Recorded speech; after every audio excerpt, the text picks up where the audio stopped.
Poursuivons la couverture en insérant deux photos. Donc pour cela, il nous faut des nouveaux cadres d'image. J'appuie sur la touche majuscule pour appuyer sur les repères environnants et je clique dans la case.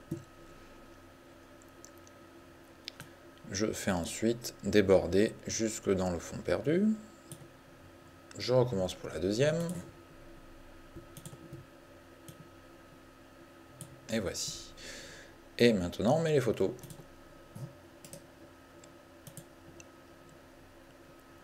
Donc, celle-ci. Et celle-ci. Voilà, dans les deux cas, ce sont des photos qui avaient une résolution déclarée dans l'image de 72 dpi. On va donc les ajuster. Alors vous pouvez, dans un premier temps, mettre l'image aux dimensions du cadre, c'est-à-dire que ça va rétrécir l'image, rétrécir son échelle et faire monter sa résolution, du coup. On revient à l'échelle libre. Et maintenant, on va jouer sur l'échelle.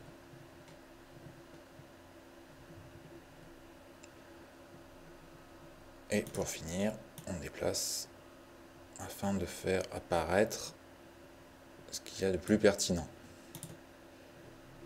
Pareil pour celle-ci.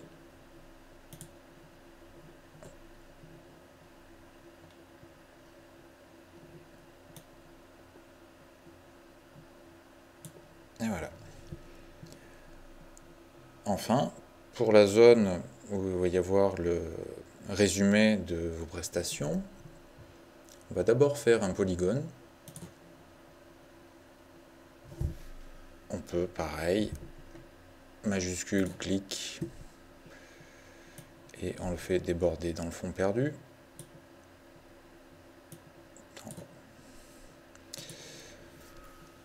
On va lui supprimer son filet, lui mettre un fond blanc, et enfin mettre un cadre texte par-dessus. Pour l'instant, pas ajusté, mais on verra ensuite. Avant de remplir le cadre texte, nous allons d'abord lui appliquer le style de paragraphe que nous avons prévu pour ce cadre-là. Donc dans la fenêtre des propriétés, allez dans l'onglet texte, puis dans cet onglet texte, vous avez 6 sous-onglets ici qui permettent d'ouvrir chacun des zones de paramétrage. Donc nous ouvrons paramètres de style. Et là, nous choisissons le style de paragraphe précédemment défini, qui s'appelle première page.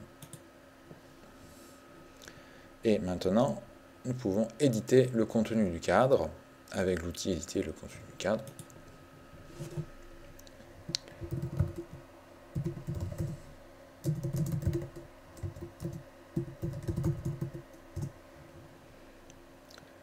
Voilà.